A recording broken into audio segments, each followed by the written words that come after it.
حضور صلی اللہ علیہ وسلم کا یوم وصال، جس دن حضور نے ظاہری پردہ فرمایا، پیر کے دن حضور نبی مکرم صلی اللہ علیہ وسلم مسجد تشریف نہ لائے، فرمایا ابو بکر سے کہو نماز پڑھائے۔ حضرت ابو بکر صدیق رضی اللہ تعالی عنہ نماز پڑھا رہے ہیں، صحابہ نماز پڑھ رہے ہیں۔ دوران نماز حجرہ عائشہ صدیقہ عتیقہ عفیفہ مومنوں کی ماں سے ایک پردہ سرکتا ہے۔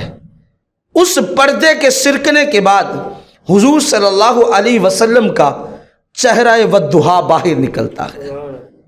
صحابہ کہتے ہیں کأن وجہہ ورقۃ مصحف، وہ چہرہ اس طرح نکلا کہ ہمیں لگ رہا تھا جیسے قرآن کے اوراق نظر آنے لگے، ہمیں قرآن کے اوراق محسوس ہو رہے تھے۔ حضور کے صحابہ پڑھ نماز رہے ہیں۔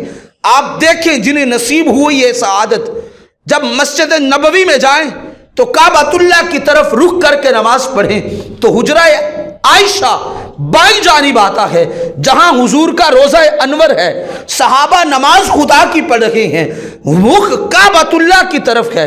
پھر حجرہ عائشہ سے پردہ سرکتا بھی سنتے ہیں، وہاں سے نکلنے والا چہرہ بھی تکتے ہیں، کأن وجہہ ورقۃ مصحف۔ پھر حضور کے چہرے کو تک کے اس کو تشبیہ بھی قرآن کے لفظوں سے دیتے ہیں۔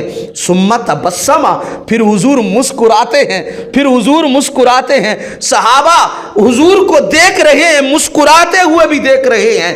حضرت انس بن مالک کہتے ہیں حضرت ابو بکر صدیق نے اپنے قدموں کو پیچھے کرنا شروع کیا، گویا ایڑیوں کے بل واپس پچھلی صف پہ لوٹنے لگے۔ انہیں محسوس ہوا کہ حضور اپنے حجرہ انور سے باہر نکل رہے ہیں اور نکل کے آج نماز کی جماعت کروائیں گے اور ہم حضور کے اقتداء میں نماز پڑھیں گے۔ حضور نے اشارہ فرمایا ابو بکر اپنی جگہ پہ رہو، صحابہ نماز پڑھو۔ ابو بکر پھر انہی قدموں پہ واپس لوٹتے ہیں، نماز پڑھاتے ہیں، صحابہ نماز پڑھتے ہیں۔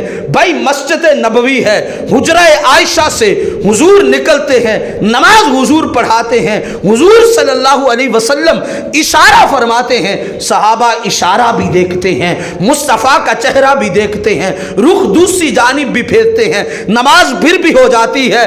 بھائی مجھے کہنے دیجئے صحابہ کا مزاج یہ تھا، وہ مصطفیٰ کا چہرہ بھی تکتے تھے، رب کی عبادت بھی کیا کرتے تھے۔ وہ مصطفیٰ کا چہرہ بھی تکتے تھے، رب کی عبادت بھی کیا کرتے تھے۔ گویا عبادت اس چیز کا نام ہے، جب چہرہ مصطفیٰ آ جائے تو پھر پہلے چہرہ مصطفیٰ کی زیارت کر لو۔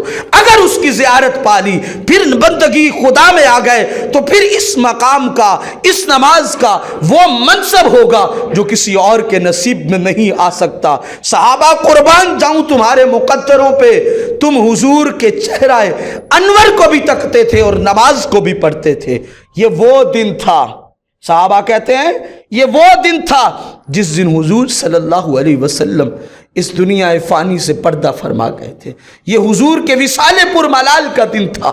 اس دن صحابہ نے حضرت ابو بکر صدیق رضی اللہ تعالی عنہ کی اقتداء میں نماز پڑھی۔ ابو بکر نے ایڑیاں پیچھے کی، مصطفیٰ نے کہا ابو بکر مصلی پہ چلا جا، سنیو تمہیں مبارک ہو، تمہارا عقیدہ تمہیں مبارک ہو، تم وہ عقیدہ رکھتے ہو کہ تم ابو بکر صدیق کو خلیفہ بلا فصل مانتے ہو، ایسے نہیں مانتے، تم اس طرح مانتے ہو۔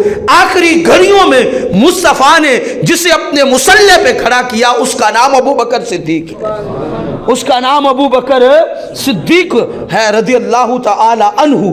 یہ ہے صحابہ کی محبت کہ نماز کے دوران بھی اگر مصطفیٰ کی ذات آ جاتی ہے، حضور کی ذات اقدس آ جاتی ہے تو نماز سے بھی توجہ ہٹ کے حضور کی طرف توجہ ہوتی ہے اور بارگاہ خداوند قدوس میں بھی جھکتے ہیں۔ پتہ چلا کہ جب بھی محبوب اللہ کی عبادت میں ساتھ شامل ہوں تو وہ عبادت میرے رب کو زیادہ پسند ہوتی ہے۔